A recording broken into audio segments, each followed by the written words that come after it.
اس وقت سخت سردی کا موسم چل رہا ہے، راتوں میں ٹھنڈی شروع ہو جاتی ہے، صبح کے وقت ٹھنڈی رہتی ہے۔ بہت سارے ہمارے غریب مسلمان بھائی ہیں، رشتہ داروں میں ہیں، پاس پڑوس میں ہیں، گلی محلے میں ہیں، بہت سارے غیر مسلم ہیں جن کے پاس گرم لباس، اپنے بچوں کے لیے گرم ٹوپیاں، گرم سویٹر، کمبل خریدنے کی طاقت نہیں۔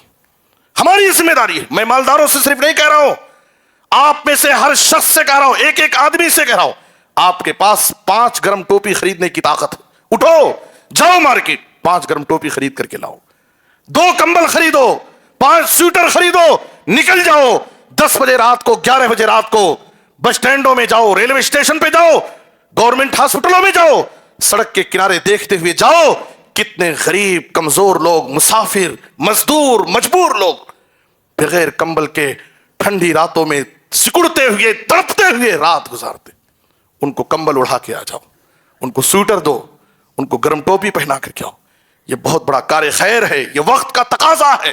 کسی مناسبت سے کبھی ان اداروں میں جاؤ، کیسے کیسے غریب بچے قرآن مجید کا حفظ کر رہے ہیں، ان کے پاس سویٹر نہیں ہے، ٹھنڈی راتوں میں تہجد کی نماز میں اٹھ کر یہ مدرسوں کے غریب معصوم چھوٹے چھوٹے بچے قرآن مجید کا حفظ کرتے ہیں، تڑپتے رہتے ہیں، ان کے غریب ماں باپ کے پاس ان بچوں کو سویٹر دلانے، کمبل دلانے کی طاقت نہیں ہے۔ اللہ نے آپ کو طاقت دیا ہے، ایسے اداروں کو پہنچو، سویٹر لے کر کے جاؤ، کمبل لے کر کے جاؤ، جو غریب طلبہ تمہاری نظر کے سامنے آئے ان کو سویٹر پہنا کر کے آؤ، گرم ٹوپی دے کر کے آؤ۔ یہ وقت کا تقاضا ہے، تمہارے مال کے خرچ کرنے کا بہترین مصرف ہے۔ میرے بزرگوں اور دوستوں، کائنات کے امام جناب محمد الرسول اللہ صلی اللہ علیہ وسلم کا اسوہ حسنہ کیا؟ آپ نے کہا ابغونی الضعفاء، اے لوگو مجھے سماج کے غریبوں میں تلاش کرو، میرا ایڈریس، میرا پتہ سماج کے غریبوں کے پاس تمہیں ملے گا، میں وہیں تمہیں ملوں گا۔ نبی صلی اللہ علیہ وسلم سماج کے غریبوں، یتیموں، بیواؤں کے درد کو سمجھتے تھے، ان سے ملاقات کرنے جاتے، وہ بیمار ہو جاتے ان کی عیادت کے لیے جاتے، ان کے جنازوں میں شریک ہوتے۔ جو انسانیت کی فلاح و بہبودی کا کام کرتا ہو، جو انسانیت کے کام آتا ہو، جو لوگوں کے فائدے کا کام کرتا ہو، وہ اللہ کی نظر میں سب سے زیادہ محبوب انسان ہے۔ اس کا مطلب یہ ہے کہ خدمت خلق کے لیے، کسی کی مدد کرنے کے لیے، کسی بیمار انسان کے علاج کے لیے، کسی کمزور انسان کی مدد کے لیے ہمیں یہ نہیں دیکھنا ہے کہ یہ مسلمان ہے کہ غیر مسلم ہے۔ انسانیت کی بنیاد پر کوئی بھی انسان اگر مجبور ہے، پریشان حال ہے، تو ہم اس کی مدد کریں انسانیت کے لیے۔ وَقُلْ جَاءَ الْحَقُّ وَزَهَقَ الْبَاطِلُ إِنَّ الْبَاطِلَ كَانَ زَهُوقًا۔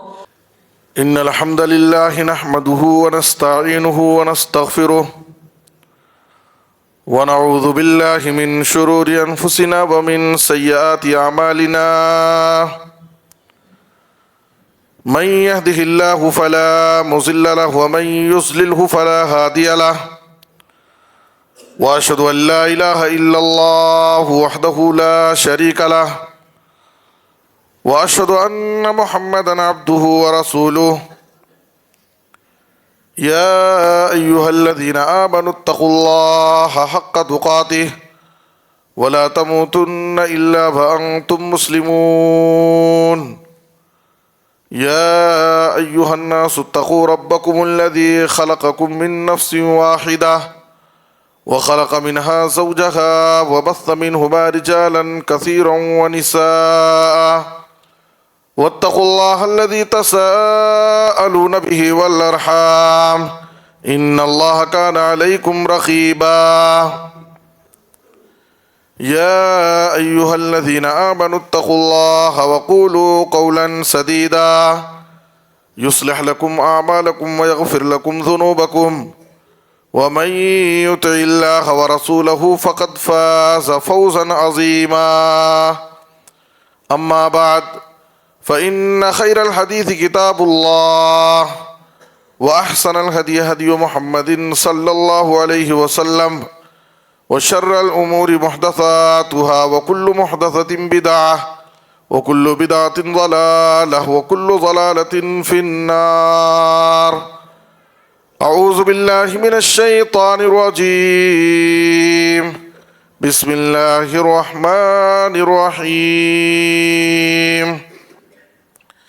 یا ایہا الذین آمنوا ارکعوا واسجدوا واعبدوا ربکم وافعلوا الخیر لعلکم تفلحون سبحانک لا علم لنا الا ما علمتنا انک انت العلیم الحکیم رب اشرح لی صدری ویسر لی امری واحلل عقدۃ من لسانی یفقہوا قولی رب زدنی علما۔ محترم حضرات و خواتین، نوجوانان اسلام، عزیز بچوں، سماج اور معاشرے کے غریب، مسکین، کمزور، یتیم، بیوہ، ان کا ہمارے اوپر حق ہے، اور ان کا حق ادا کرنا مختلف موقعوں پر مختلف مناسبتوں سے ان کی ضرورتوں کو پورا کرنا، یہ ہماری دینی، ایمانی، اخلاقی ذمہ داری ہے۔ اگر ہم اپنی ذمہ داری سمجھ کر ان کا حق ادا کریں گے تو اللہ تعالی ہماری مدد کرے گا، اللہ ہماری حفاظت کرے گا، اللہ ہمیں مزید اپنی نعمتوں اور رحمتوں سے نوازے گا۔ اور اگر ہم اپنے مال میں ان غریبوں کا حق نہیں سمجھتے ہیں تو کسی نہ کسی طرح سے ان کا حق جو ہمارے مال میں ہے وہ تو جائے گا ہی، ہم اس کی حفاظت نہیں کر سکتے۔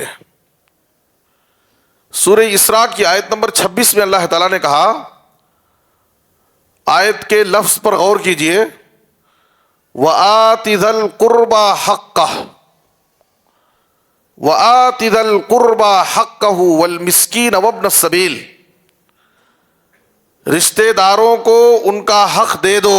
تینوں کا اللہ نے یہاں پر حق ذکر کیا ہے، رشتہ داروں، غریبوں اور مسکینوں اور مسافروں کو ان کا حق دے دو۔ رشتہ داروں، غریبوں، مسکینوں اور مسافروں کو ان کا حق دے دو۔ اس کا مطلب کیا ہے کہ ہمارے مال میں ہمارے جو غریب رشتہ دار ہیں اور جو عام غریب اور مسکین لوگ ہیں اور مسافر ہیں، ان کا حق ہے، وہ ہمیں دینا ضروری ہے۔ آئیے ہم دیکھیں کہ سماج کے غریبوں اور کمزوروں کا خیال رکھنا یہ کتنا بڑا کار خیر ہے اور کتنی بڑی نیکی کا کام ہے، اور اس کے ذریعے ہم دنیا اور آخرت کی کیسی کامیابی حاصل کر سکتے ہیں۔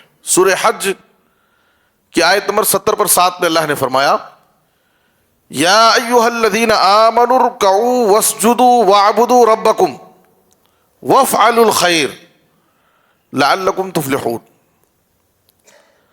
عام طور پر آج مسلمانوں کے ذہنوں میں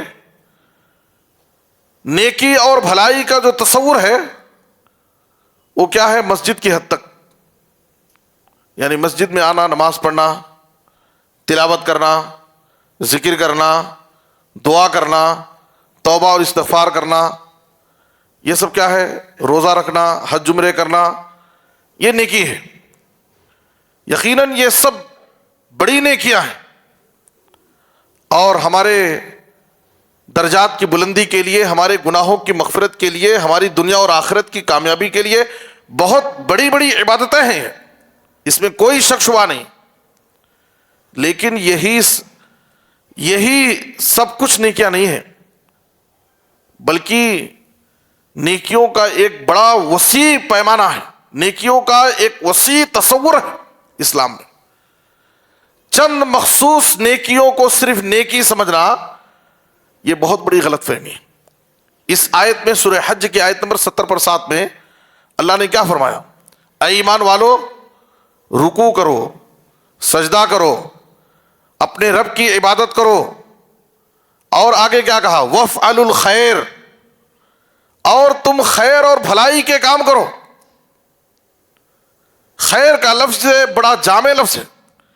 نیکی اور بھلائی کے جو بھی کام ہیں شریعت میں، جن کی شریعت ہماری رہنمائی کرتی ہے، جو ثواب کے کام ہیں، جو لوگوں کو فائدہ پہنچانے کے کام ہیں، وہ سب کام کرو، تب جا کر کے لعلکم تفلحون، تم فلاح پاؤ گے، کامیاب ہوگے. کامیابی کے لیے ایک آدمی صرف اپنے آپ کو مسجدوں سے جوڑ لے، صرف نماز روزے کی پابندی کر لے، اللہ کا حق ادا کرے، اور اللہ کے بندوں کے بہت سارے حقوق اس پر ہیں، ان حقوق کو اگر نظر انداز کر دے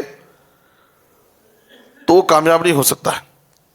مفسر قرآن عبداللہ بن عباس رضی اللہ تعالیٰ عنہ وَافْعَلُوا الْخَيْرَ کی تفسیر میں کہتے ہیں خیر اور بھلائی کے کام کرو. کیسے؟ بِصِلَةِ الْأَرْحَامِ وَمَكَارِمِ الْأَخْلَاقِ، صلہ رحمی کر کے، رشتوں کو جوڑ کر کے، اور مکارم اخلاق، جتنے بھی اچھے اخلاق کے کام ہیں وہ سارے کام کرو، تب جا کر کے تم دنیا اور آخرت میں کامیاب ہوگے. اسی طریقے سے سورہ مزمل کی آیت نمبر 20 میں اللہ تعالیٰ نے کہا وَمَا تُقَدِّمُوا لِأَنفُسِكُم مِّن خَيْرٍ تَجِدُوهُ عِندَ اللَّهِ هُوَ خَيْرًا وَأَعْظَمَ أَجْرًا وَاسْتَغْفِرُوا اللَّهَ إِنَّ اللَّهَ غَفُورٌ رَحِيمٌ. اللہ نے کہا اے لوگو، تم اپنی ذات کے لیے، اپنے فائدے کے لیے جو بھی نیکی اور بھلائی کے کام کرتے ہو، آخرت کے لیے آگے بڑھاتے ہو دنیا کی زندگی میں، تجدوہ عند اللہ، تم اللہ رب العالمین کے پاس اسے پاؤ گے، خیرا واعظم اجرا. تجدوہ عند اللہ، تم اللہ کے پاس اس کو کس شکل میں پاؤ گے؟ بہت بہتر شکل میں، اور بہترین بڑے اجر و ثواب کی شکل میں. اللہ تعالیٰ تمہاری چھوٹی سی چھوٹی نیکی پر کتنا بہترین بدلہ دے گا، کتنا بڑا اجر و ثواب دے گا، تم تصور بھی نہیں کر سکتے، سوچ بھی نہیں سکتے. تو اللہ تعالیٰ نے یہاں پر من خیرن کہا. نیکی اور بھلائی کے جو بھی تم کام کرو گے اپنی زندگی میں، اپنی دنیا میں، تمہاری کوئی بھی نیکی اللہ کے پاس ضائع نہیں ہو جائے گی. تم آخرت میں اللہ کے پاس اس کا بہترین بدلہ پاؤ گے. ایک انسان اپنی زندگی میں ڈائریکٹ کسی کو فائدہ نہیں پہنچا سکتا ہے، کسی کی مدد نہیں کر سکتا ہے، کسی کے کام نہیں آ سکتا ہے، کسی کی کوئی پریشانی دور نہیں کر سکتا. اللہ نے اس کو طاقت نہیں دی، لیکن دوسرے طریقے سے وہ فائدہ پہنچا سکتا ہے. کیسے؟ سورہ نساء کی آیت نمبر 80 پر 5 میں اللہ تعالیٰ نے ایک نیکی بتائی ہے. وہ نیکی کیا ہے؟ سفارش. من یشفع شفاعۃ حسنۃ یکن لہ نصیب منہا ومن یشفع شفاعۃ سیئۃ یکن لہ کفل منہا. آپ کے پاس کوئی شخص آیا مدد کے لیے، کوئی ضرورت لے کر کے، کوئی درخواست لے کر کے، آپ اس کی مدد نہیں کر سکتے ہیں، اللہ نے آپ کو طاقت نہیں دی، یا کہ اس کا جو مسئلہ ہے بہت بڑا مسئلہ ہے، آپ کے پاس اتنی طاقت نہیں، لیکن آپ کے جاننے پہچاننے والوں میں، آپ کے رشتہ داروں میں، آپ کے دوستوں میں کوئی صاحب حیثیت ہے اور آپ کی سفارش اس کے پاس چل سکتی ہے، آپ کے کہنے پر وہ آپ کی بات سمجھ کر کے سامنے والے کی مدد کر سکتا ہے، تو آپ اتنا تو کیجئے، اس کے حق میں سفارش کر دیجئے.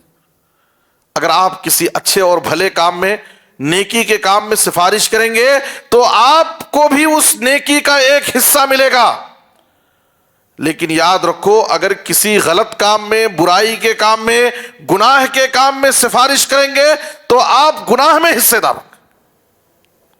اچھے کام میں سفارش کرنا ہے لیکن کسی غلط کام میں سفارش نہیں کرنا ہے.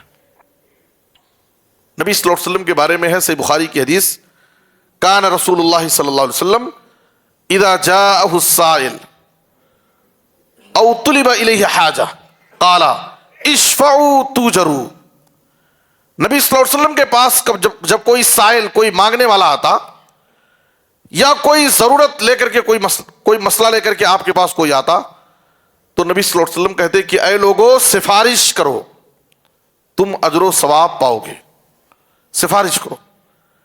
ایک مرتبہ کچھ قبیلے مضر کے کچھ غریب اور مسکین لوگ مسجد میں آئے. ان کے رہن سہن، ان کے لباس و پوشاک، ان کی حالت سے ان کی غریبی ظاہر ہو رہی تھی کہ یہ بڑے غریب اور محتاج لوگ. نبی صلی اللہ علیہ وسلم انہیں دیکھ کر پریشان ہو گئے، لیکن آپ کے پاس اتنی طاقت نہیں تھی کہ آپ ان کی مدد کر کے ان کو خوش کر کے بھیج سکیں. نبی صلی اللہ علیہ وسلم ظہر کی نماز کا انتظار کرتے رہے. ظہر کی نماز کا وقت ہوا، نماز ظہر آپ نے پڑھائی. نماز ظہر سے فارغ ہونے کے بعد نبی صلی اللہ علیہ وسلم خطاب کے لیے کھڑے ہو گئے. سورہ حشر کی آیت پڑھی، یا ایھا الذین آمنوا اتقوا اللہ ولتنظر نفس ما قدمت لغد. اے ایمان والو، اللہ سے ڈرو، اور ہر شخص کو چاہیے کہ اس نے کل آنے والے قیامت کے دن کے لیے کیا نیکی کی ہے اس پر غور کرے. ہو نبی صلی اللہ علیہ وسلم نے ان کا تعارف کرایا. یہ بڑے غریب کمزور لوگ تمہارے پاس آئے ہوئے ہیں، تمہاری مدد کے مستحق ہیں، تم ان کی مدد کرو. صحابہ کرام آپ کے خطاب کو سن کر فوراً ایک صحابی اٹھے، اپنے گھر گئے، ان سے جو کچھ ہوا لائے نبی صلی اللہ علیہ وسلم کی خدمت میں پیش کیے. لوگ اپنے گھروں کو جا رہے ہیں، لا رہے ہیں. 2 تھیلے جمع ہو گئے. ایک تھیلے میں اناج اور غلہ ہے، کھانے پینے کی چیزیں ہیں، اور دوسرے تھیلے میں کپڑے ہیں، چادریں ہیں اور پہننے کی چیزیں ہیں، استعمال کی چیزیں. نبی صلی اللہ علیہ وسلم دیکھ کر خوش ہو گئے. آپ کے چہرے پر جو بے چینی اور بے قراری تھی وہ ختم ہو گئی. آپ ڈائریکٹ مدد نہیں کر سکتے ہیں تو آپ کم سے کم لوگوں کی رہنمائی کر دیجیے، سفارش کر دیجیے، کسی سے درخواست کر دیجیے. ضروری نہیں ہے کہ آپ جس کے پاس سفارش کریں وہ آپ کی بات مان لے، لیکن اگر آپ سچے خلوص قلب دل کے ساتھ اچھی نیت سے اگر آپ سفارش کریں گے، آپ کی بات اگر نہیں بھی مانی گئی تو آپ کے اجر کو ضائع نہیں ہوگا، آپ ثواب کے مستحق ہو جائیں گے.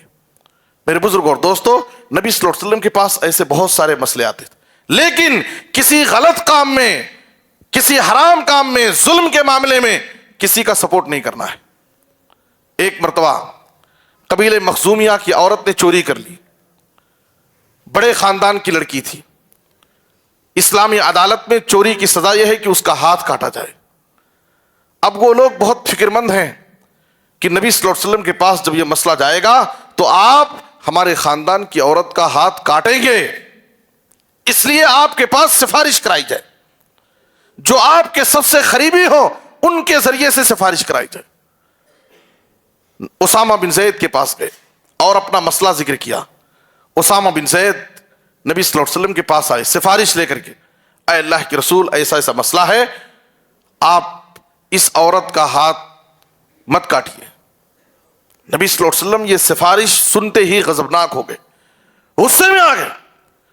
اسامہ بن زید جن کو نبی صلی اللہ علیہ وسلم بہت چاہتے تھے، وہ آپ کے بڑے قریبی تھے، لیکن جب انہوں نے ایک غلط کام میں اللہ کے قانون میں سفارش کی، آپ خوش نہیں ہوئے، آپ غضبناک ہو گئے، غصے میں آ گئے اور کہا اتشفع فی حد من حدود اللہ، اے اسامہ، اللہ کے قانون میں تم میرے پاس سفارش لے کر کے آئے ہو. تم مخزومیہ عورت کے کی بات کرتے ہو، لو ان فاطمہ بنت محمد سرقت لقطعت یدہا. مخزومیہ عورت نہیں، اگر میری بیٹی فاطمہ بھی اگر چوری کرے تو میں اپنی بیٹی فاطمہ کا ہاتھ کاٹ کر کے دنیا کے سامنے انصاف کا قانون بتاؤں کہ اسلام ہر ایک کے ساتھ انصاف کی تعلیم دیتا ہے. میرے بزرگ اور دوستو، یہ ہے سفارش. سفارش کے ذریعے لوگوں کے کام آنا. کسی جائز کام میں سفارش کریں، لیکن غلط کام میں، گناہ کے معاملے میں، ظلم کے معاملے میں سفارش نہ کریں. اگر آپ کسی کی مدد کرتے ہیں، کسی بھی شکل میں کسی کے کام آتے ہیں، یاد رکھیے، سب سے پہلے ذہن سے یہ بات نکال دیجئے کہ آج کا یہ ہمارا خطبہ صرف سماج کے، جماعت کے، مسجد کے، صرف مالداروں کے لیے نہیں. عام طور پر جب مدد کرنے کی بات کی جاتی ہے، خرچ کرنے کی بات کی جاتی ہے، صدقہ اور خیرات کی ترغیب دلائی جاتی ہے، تو لوگ کیا سمجھتے ہیں کہ یہ تو صرف مالداروں کی ذمہ داری.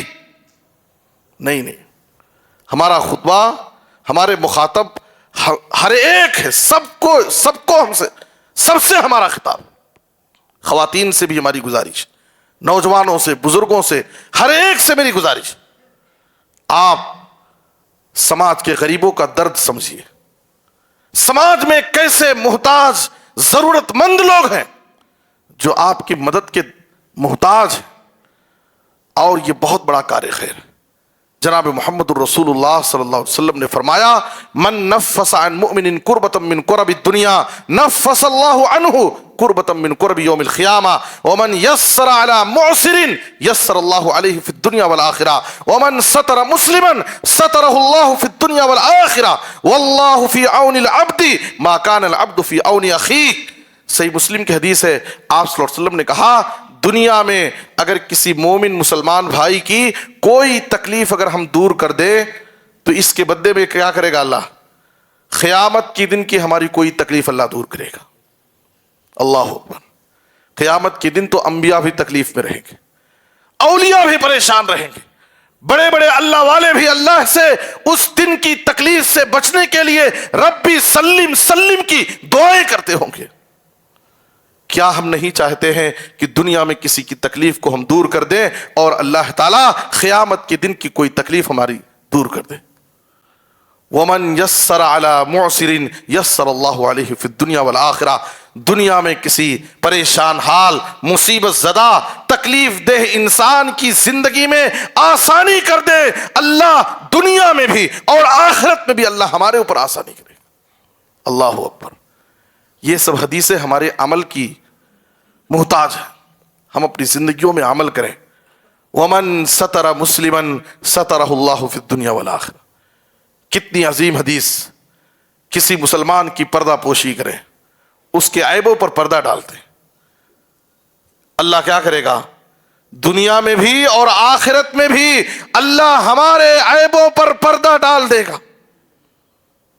ہے ہم میں سے کوئی شخص جو اس بات کا دعویٰ کرے، اٹھ کر کہہ دے کہ میری زندگی میں مجھ سے کوئی غلطی نہیں، میرا دامن گناہوں سے پاک صاف ہے، میں بے داغ انسان ہوں، کوئی دعویٰ نہیں کر سکتا۔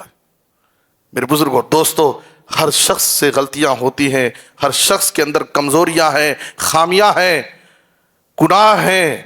کیا ہم یہ نہیں چاہتے کہ اخلاص کے ساتھ ہمدردی اور خیرخواہی کرتے ہوئے کسی مسلمان بھائی کے اندر کوئی عیب دیکھیں تو اس کے عیب کو چھپائیں، تنہائی میں اس سے ملاقات کریں، اس کے ساتھ خیرخواہی کریں، اس کی اصلاح کرنے کی کوشش کریں۔ آج اتنی بڑی نیکی کو ہم آج بھلا دیے۔ آج ہمارا اور آپ کا حال کیا ہے؟ کسی کی چھوٹی سی کوئی غلطی معلوم ہو جائے تو ہم کیا کرتے ہیں؟ اس میں اور نمک مرچ ملا کر کے، اس کو بڑھا چڑھا کر کے اپنے دوستوں کی مجلسوں میں اس کو ذلیل کرتے، اس پر جھوٹے الزامات لگاتے ہیں، سماج اور معاشرے میں اس کو بدنام کرنے کی کوشش کرتے۔ ہم عیبوں پر پردہ ڈالنے کے بجائے لوگوں کے عیبوں کو لوگوں کے سامنے ظاہر کرتے۔ یہ بہت بڑی ہماری کمزوری ہے میرے بزرگوں اور دوستوں۔ واللہ فی عون العبد ما کان العبد فی عون اخیہ، جب تک ایک انسان دنیا میں اپنے بھائی کی مدد میں رہتا ہے، اللہ اس کی مدد میں رہتا۔ طبرانی کی ایک حدیث، نبی صلی اللہ علیہ وسلم نے کہا، احب الناس الی اللہ انفعہم للناس، لوگوں میں سب سے زیادہ اللہ کے نزدیک محبوب انسان کون ہے؟ صحابہ کرام نبی صلی اللہ علیہ وسلم سے سوال کرتے، اے اللہ کے رسول، اللہ کے نزدیک سب سے محبوب اور پسندیدہ عمل کون ہے؟ لوگوں میں سب سے محبوب انسان کون سا ہے؟ سب سے افضل عمل کون سا ہے؟ اسلام کی بہترین تعلیم کون سی ہے؟ اے اللہ کے رسول، کس عمل پر ہم کو جنت ملے گی؟ کیسے ہم جہنم سے بچ سکتے ہیں؟ یہ صحابہ کرام کے سوالات تھے۔ وہ ہمیشہ بڑی اعلیٰ سوچ سوچتے تھے، ہمیشہ آخرت کی فکر ان کے دلوں میں رہتی تھی۔ آج ہمارے پاس کیا ہے؟ ہم صرف جواز تلاش کرتے، رخصتیں ڈھونڈتے، کیا یہ چلے گا، کیا وہ چلے گا، کیا یہ کر سکتے ہیں، کیا وہ کر سکتے ہیں۔ صحابہ کرام افضل بہترین عمل، سب سے زیادہ اللہ کے نزدیک محبوب عمل کیا ہے وہ ڈھونڈتے تھے۔ نبی صلی اللہ علیہ وسلم نے کہا، اللہ کی نظر میں سب سے زیادہ محبوب انسان وہ ہے جو سب سے زیادہ لوگوں کے حق میں فائدے مند. انفعہم للناس نبی صلی اللہ علیہ وسلم نے کہا، انفعہم للمسلمین نہیں کہا.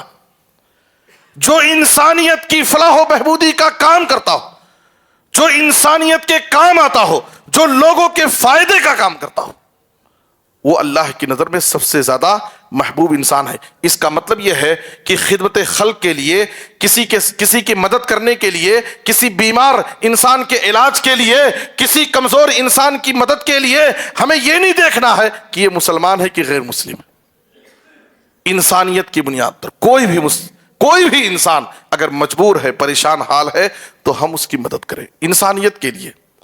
نبی صلی اللہ علیہ وسلم نے کہا اللہ کے نزدیک سب سے بہترین عمل یہ ہے کہ تم کسی مسلمان کی زندگی میں خوشی لے آؤ.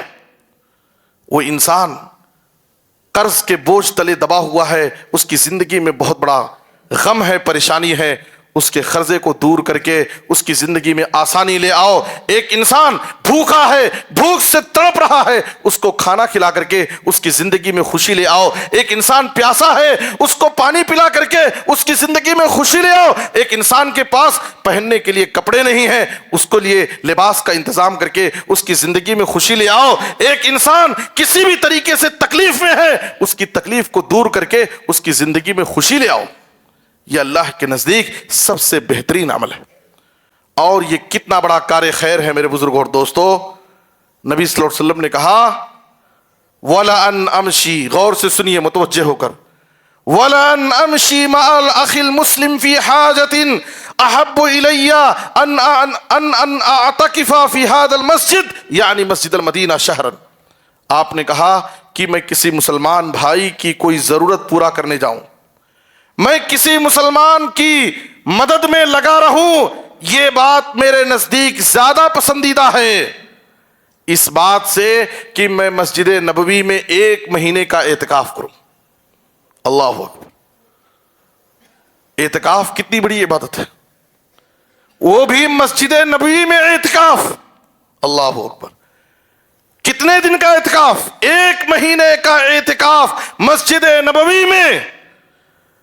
اعتکاف میں انسان کتنی عبادت کرتا ہے، دن رات اس کے مسجد میں گزرتے ہیں، ہمیشہ اس کی زبان اللہ کے ذکر میں، قرآن کی تلاوت میں، دعاؤں میں، نمازوں میں اس کا وقت گزرتا ہے.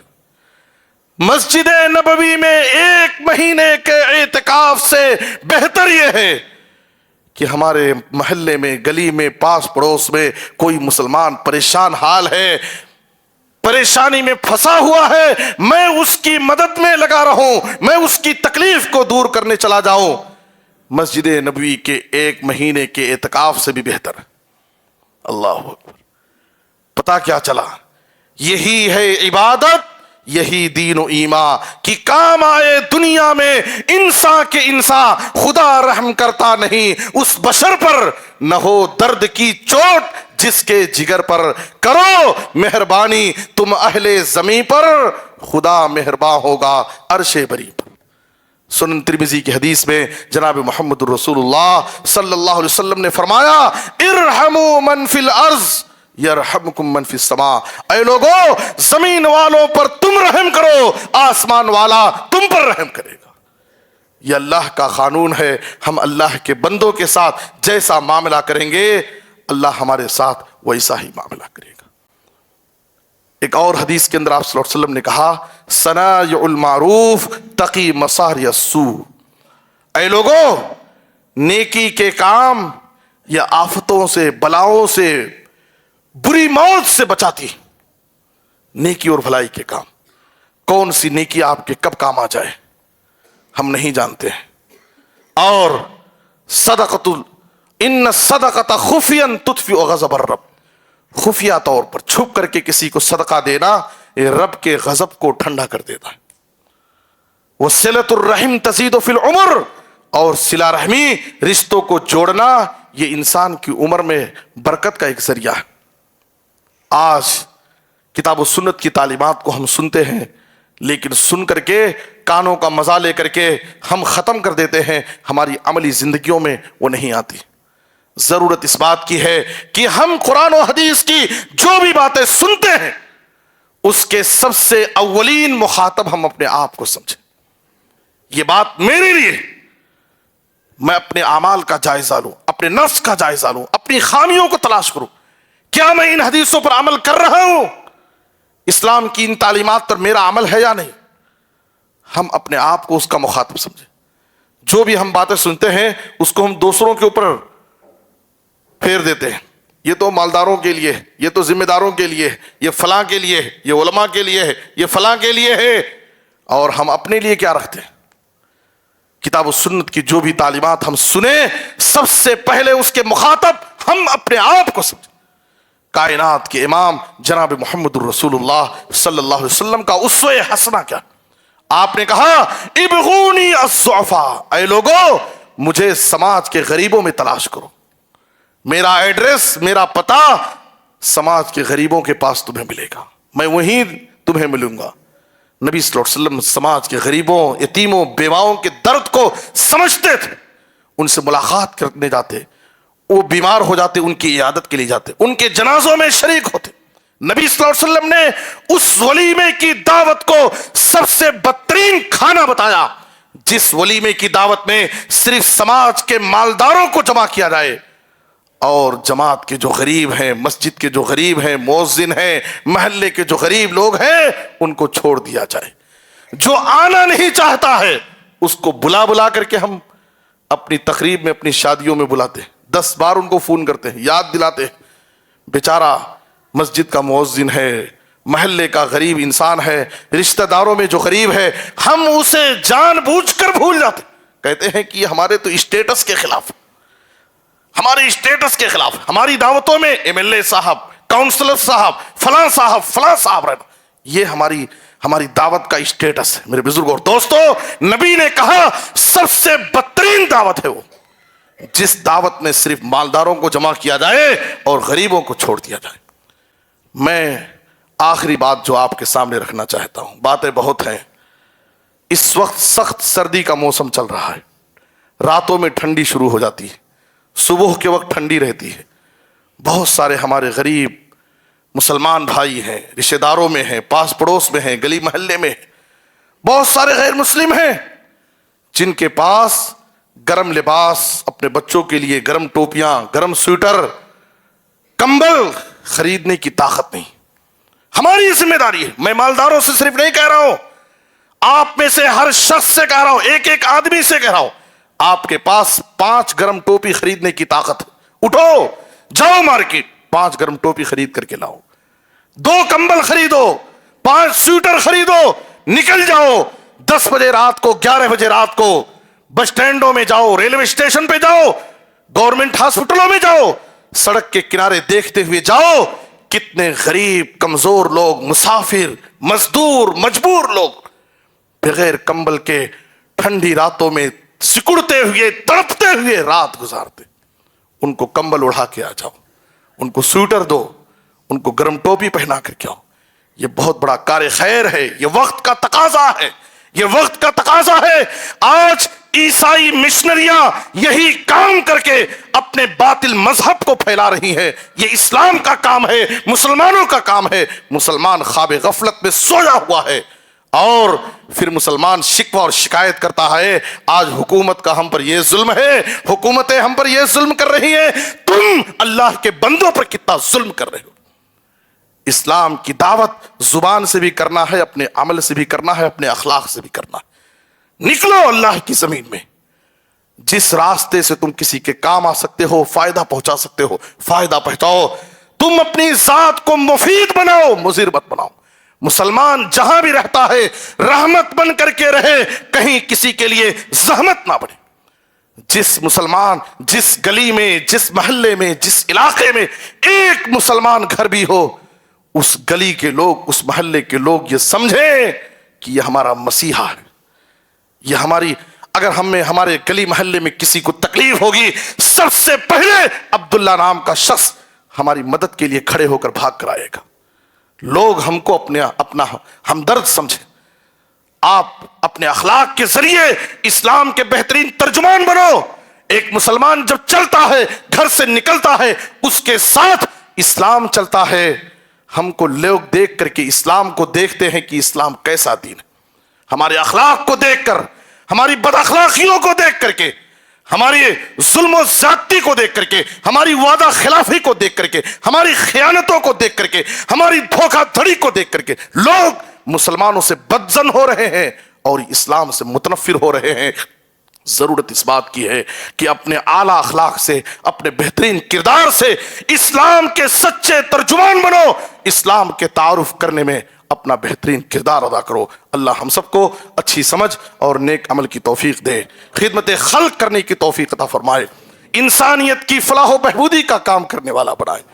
آپ کے علاقے میں، آپ کے گاؤں میں کہیں پر اقامتی ادارے، ہاسٹل کے ساتھ جو ادارے چلتے ہیں، جہاں پر مالداروں کے ساتھ غریب قوم کے غریب بچے قرآن حفظ کرتے ہیں، دین کی تعلیم حاصل کرتے ہیں، ذرا جاؤ کسی مناسبت سے کبھی ان اداروں میں جاؤ، کیسے کیسے غریب بچے قرآن مجید کا حفظ کر رہے ہیں، ان کے پاس سویٹر نہیں ہے، ٹھنڈی راتوں میں تہجد کی نماز میں اٹھ کر یہ مدرسوں کے غریب معصوم چھوٹے چھوٹے بچے قرآن مجید کا حفظ کرتے ہیں، تڑپتے رہتے ہیں، ان کے غریب ماں باپ کے پاس ان بچوں کو سویٹر دلانے، کمبل دلانے کی طاقت نہیں ہے۔